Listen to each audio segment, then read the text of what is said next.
और वक्त है दहाड़ का। पीओके यानी कि पाकिस्तान ऑक्यूपाइड कश्मीर में इन दिनों पाकिस्तान के खिलाफ लोगों ने मोर्चा खोल रखा है। बढ़ती महंगाई और अधिकारों की मांग को लेकर लोग सड़क पर उतर कर प्रदर्शन कर रहे हैं और स्थिति तनावपूर्ण बनी हुई है। पाकिस्तान के प्रधानमंत्री शहबाज शरीफ ने सोमवार को पीओके के लिए 23 अरब पाकिस्तानी रुपए के राहत पैकेज की घोषणा की।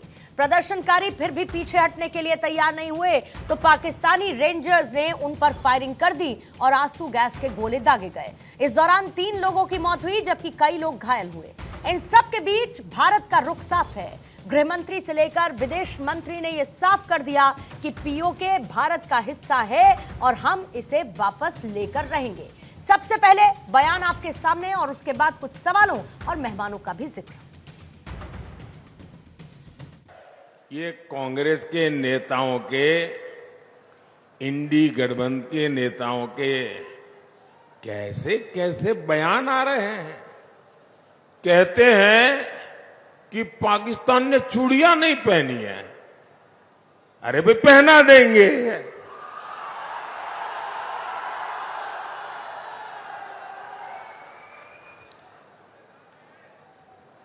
अब उनको आटा भी चाहिए, उनके पास बिजली भी नहीं है। अबे हमें मालूम नहीं है कि उनके पास चूड़ियां भी नहीं है। मुझे बताओ सेरामपुर वालों, ये पाक ऑक्यूपाई कश्मीर भारत का है या नहीं है? जोर से बोलो, है या नहीं है? ये मणिशंकर अय्यर, एक फारूक अब्दुल्ला हमें डराते हैं, देश को डराने का काम कर रहे हैं कि एटम बम है पाकिस्तान के पास, पाक ऑक्यूपाई कश्मीर की बात न करो। मैं आज सेरामपुर की धरती पर कहकर जाता हूं, राहुल बाबा आपको डरना है तो डरिए, ममता दीदी आपको डरना है तो डरिए। ये पाक ऑक्यूपाई कश्मीर भारत का है और हम उसको लेकर रहे हैं। That someone living in POK is comparing their situation with someone actually living in Jammu and Kashmir and saying that, you know, how is it that people today are actually progressing there.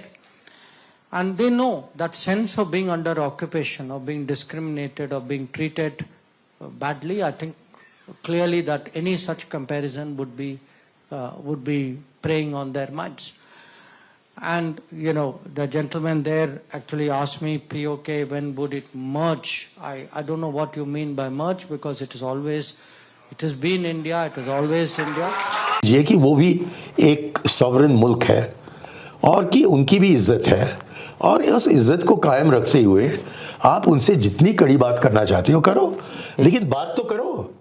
बंदूक को लेकर आप घूम रहे हो और उससे क्या हाल मिला? कुछ नहीं, तनाव बढ़ते जाता है। और कोई भी पागल वहां आ जाए तो क्या होगा देश का? उनके एटम बॉम्ब है। हाँ, ये भी है। हाँ, हमारे पास है, लेकिन किसी पागल ने हमारे बम को लाहौर स्टेशन में फूटा तो 8 सेकंड के 8 पल के अंदर उसकी जो रेडियो एक्टिविटी है वो अमृतसर पहुंचेगी। ये भी इतना पास तो में ऐसे बम वगैरह रखकर आप उसको इस्तेमाल करने का रोको।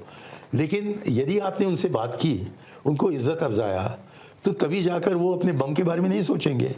लेकिन आपको उनको ठुकरा दिया और बच्चे जैसे कुट्टी कहते रहे, तो कोई पागल वहां आ जाए, वो बम निकाल ले और फिर क्या होगा? आइए कुछ सवालों का जिक्र करती हूं और उसके बाद दहाड़ की चर्चा की शुरुआत करेंगे। पहला सवाल यह है, भारत की पूरी तैयारी, 370 के बाद पीओके की बारी। कंगाल पाकिस्तान कैसे बचाएगा पीओके? क्या पीओके के लोग खुद भारत में होना चाहते हैं शामिल? क्या कश्मीर के विकास ने बदला पीओके का मन? पीओके में हिंसा ने खोली पाकिस्तान की पोल।